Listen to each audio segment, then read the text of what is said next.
और गाइस, क्या हाल चाल। जैसा कि हमें पता है, पूरे ब्रह्मांड का सबसे ताकतवर डेविल सेयन किरमाडा को एक किंग बनना है। किरमाडा को किसी छोटे से मल्टीवर्स का किंग नहीं बनना है, बल्कि किरमाडा को मल्टीवर्स के बाहर जो कुछ भी एग्जिस्टेंस में आता है, पूरे ब्रह्मांड का किंग बनना है। पूरे ब्रह्मांड का किंग बनने के पहले किरमाडा का मकसद क्या है, वो सुनो।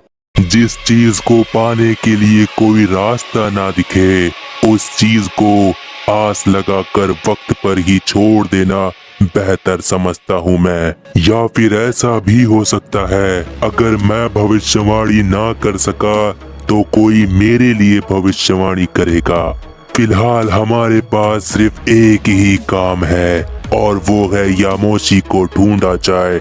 उस यामोशी से मेरा बहुत ही पुराना हिसाब बाकी है, और उस यामोशी के बाद मैं अपने आप को पूरे ब्रह्मांड के सामने उजागर करूंगा। किरमाडा को पूरे ब्रह्मांड का किंग बनने के पहले भविष्यवाणी करने की ताकत चाहिए, और यामोशी को किरमाडा अपने रास्ते से हटाना चाहता है ताकि किंग बन जाने के बाद भी किरमाडा को कोई रोक न सके।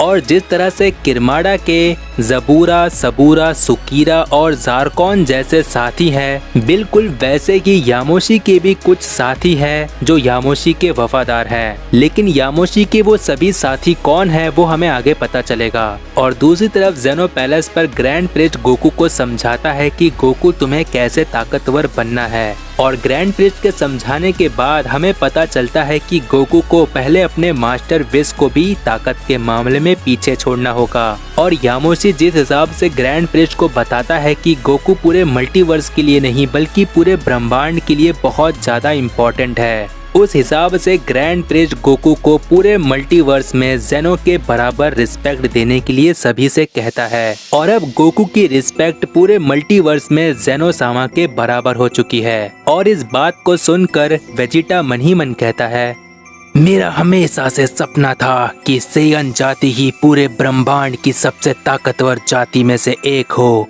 और यामोशी ने जिस तरह हमें यहाँ आकर सब कुछ बताया, उस हिसाब से इसमें कोई शक नहीं कि एक दिन मैं और कैकरॉट पूरे ब्रह्मांड के सबसे ताकतवर सेयन तो बन ही जाएंगे। लेकिन इन सब बातों में जो मेरे दिमाग में सबसे ज्यादा बात खटक रही है, वो ये है कि कैकरॉट को एक एंजल जितना रिस्पेक्ट नहीं, एक गॉड ऑफ डिस्ट्रक्शन जितना रिस्पेक्ट नहीं, बल्कि ओमनी किंग जितना रिस्पेक्ट पा जाना ये कुछ ज्यादा नहीं हो गया। और वेजिटा मन ही मन इतना सोच रहा होता है कि तभी बीरस ग्रैंड प्रिस्ट से कहता है, ग्रैंड प्रिस्ट, क्या हम घर जा सकते हैं? वो क्या है कि हमें भी अब तैयारी करनी चाहिए, क्योंकि जो सबसे ताकतवर सेयन आएगा, हमें उसके लिए तैयार तो रहना ही होगा। और मुझे लगता है कि सिर्फ यूनिवर्स 7 को आने वाली परेशानी का सामना करने के लिए तैयार नहीं रहना चाहिए, बल्कि पूरे मल्टीवर्स में जितने भी यूनिवर्स है, उन सब को आने वाली परेशानी का सामना करने के लिए तैयार रहना चाहिए। और बीरस की इस बात पर ग्रैंड प्रिस्ट कहता है, तुमने बिल्कुल सही कहा, ये बात पूरे मल्टीवर्स को पता होनी चाहिए।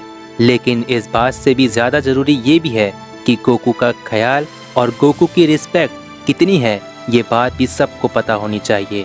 उस डेविल सेयन के बजाय मैं सबको ये बताऊंगा कि एक बहुत ही बड़ी परेशानी आने वाली है, और साथ ही मैं ये भी बताऊंगा कि गोकू की रिस्पेक्ट अब ओमनी लेवल की है। अब तुम लोग जा सकते हो। अगले 2 मिनट में पूरे मल्टीवर्स को मैं बता दूंगा कि गोकू की अब क्या रिस्पेक्ट है। ग्रैंड प्रिस्ट के इतना कहते ही दोनों जेनो कहते हैं, गोकू तुम जाओ, इस बार हम खुद आएंगे। हाँ, हम गोकू से खुद अर्थ पर मिलने आएंगे।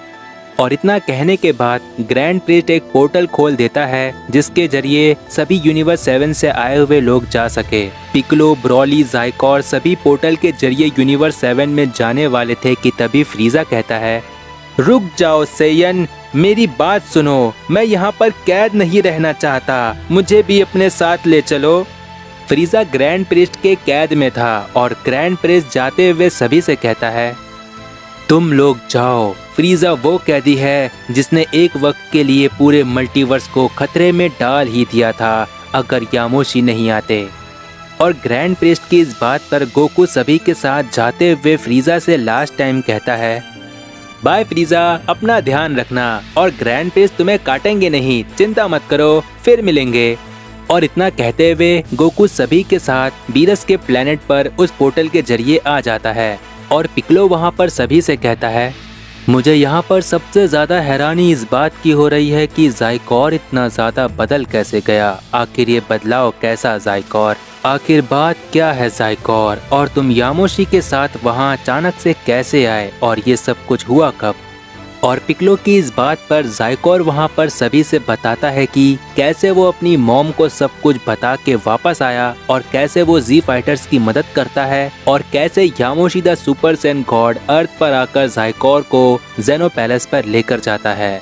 और ज़ाइकोर के इतना सब कुछ कहने के बाद वेजिटा वहाँ पर ज़ाइकोर से कहता है, कैकरोट से आज तक जो भी मिला वो ज्यादा समय तक दुश्मनी निभा नहीं पाता, लेकिन तुम तो कैकरोट के ही बेटे हो, है ना ज़ाइकोर? भला तुम में कोई बुराई हो भी कैसे सकती है? तुम्हारे अंदर भी कहीं न कहीं अच्छाई थी। ये बात हमें कब का पता चल चुका था, जब मैंने और कैकरोट के फ्यूजन ने तुम्हें सोल पनिचर का हमला दिया था। हमारे उस सोल पनिचर के हमले से सिर्फ वही बच सकता है जिसके अंदर थोड़ी सी भी अच्छाई हो।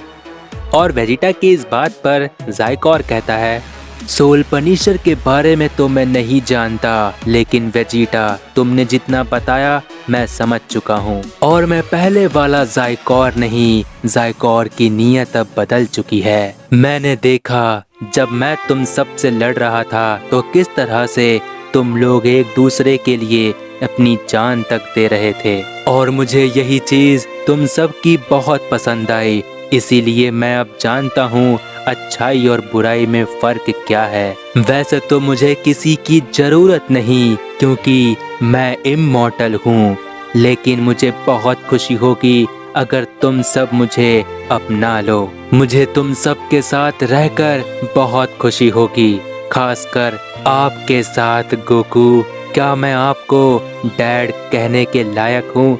क्या मैं आपको डैड कह सकता हूँ? क्या आपने मुझे माफ किया? बोलिए डैड, मैं यहीं पर हूँ। और ज़ाइकोर की इस बात पर गोकू कहता है, ज़ाइकोर तुम्हारी बातों ने मेरा दिल जीत लिया। हाँ बेटे, तुम मुझे डैड कह सकते हो। मेरा मतलब मैं ये क्या कह रहा हूँ, तुम मेरे ही बेटे हो।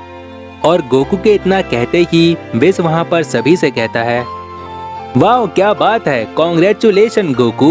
उप्स, मैं ये क्या कह रहा हूँ, माय लॉर्ड गोकू, आज से आपका एक और बेटा है।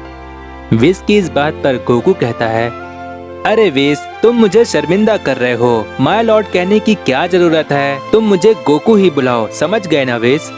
और इस बात पर बीरस भी कहता है, लॉर्ड गोकू, हमें आपकी रिस्पेक्ट करने दो। रूल को फॉलो करना हमारी जिम्मेदारी है। हम सब आपको लॉर्ड गोकू ही कहेंगे, और वेजिटा तुम भी, नहीं तो इसका अंजाम बहुत बुरा होगा।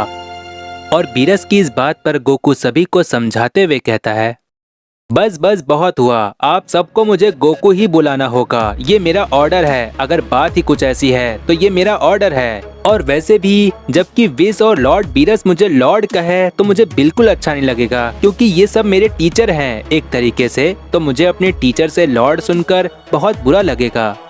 और इस बात पर बीरस कहता है, मेरी इतनी लंबी जिंदगी में आज तक कोई भी ऐसा मुझे नहीं मिला जिसे ओमनी लेवल की रिस्पेक्ट दी गई हो और वो हमसे ऐसा कहने को कहे। लेकिन जब तुम ऐसा कह रहे हो कि मुझे गोकू बुलाओ, तो हमें भी अपने पुराने गोकू को भूलने की कोई इच्छा नहीं है ना गोकू? तुम एक दिन बहुत ही महान सेयन बनोगे। बीरस के इतना कहते ही विस कहता है, तो गोकू, अब वक्त आ चुका है कि तुम एक एंजल की ताकत को भी पीछे करो। इसका मतलब ये है कि तुम्हें और ज्यादा ताकतवर होना होगा ताकि तुम मुझे हरा सको। तो बताओ गोकू, शुरू कहाँ से करें और क्या तुम्हारे पास कोई प्लान है? तुम पहले क्या करना चाहते हो? और विस की इस बात पर गोकू कहता है, वेस, पहले मैं घर जाना चाहता हूँ। इतनी लंबी लड़ाई के बाद मुझे लगता है कि मुझे एक बार घर जाकर सभी से मिल लेना चाहिए। गोकू की इस बात पर विस कहता है, तो फिर ठीक है, कैसा रहेगा कि अगर हम गोकू के साथ इंस्टेंट ट्रांसमिशन होकर अर्थ पर ना जाएं, बल्कि मेरे हेक्साहेड्रॉन में बैठकर सफर का मजा लेते हुए चलें। और इतना कहने के बाद विज अपना हेक्साहेड्रॉन को बाहर निकालता है और सभी लोग हेक्साहेड्रॉन में बैठकर अर्थ की तरफ निकल जाते हैं।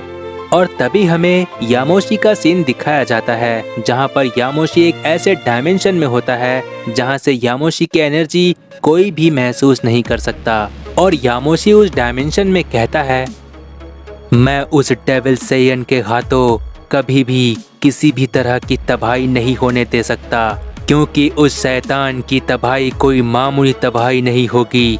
वो बहुत ताकतवर है, उसे मैं अकेले हरा तो नहीं सकता, लेकिन उसे रोकने की हिम्मत मुझ में है और मैं किसी भी कीमत पर उसके गलत इरादे कभी पूरा नहीं होने दूंगा। मुझे अभी के टाइम पर सबसे ज्यादा गोकू पर ही भरोसा है, आखिर वो मेरी ही आधी सोल का हिस्सा है। और यामोशी इतना सब कुछ कह रहा होता है कि तभी हमें ग्रैंड प्रीस्ट का सीन दिखाया जाता है। अब तो हद ही हो गई, ये नामुमकिन है, कोई सेयन इतना ज्यादा ताकतवर कैसे हो सकता है। मुझे इस बात का हमेशा से घमंड रहता था कि मैं पूरे मल्टीवर्स का सबसे ज्यादा स्ट्रॉन्गेस्ट बीइंग हूँ, लेकिन अब मैं कुछ ऐसा करूँगा जिसकी उम्मीद किसी को भी नहीं होगी।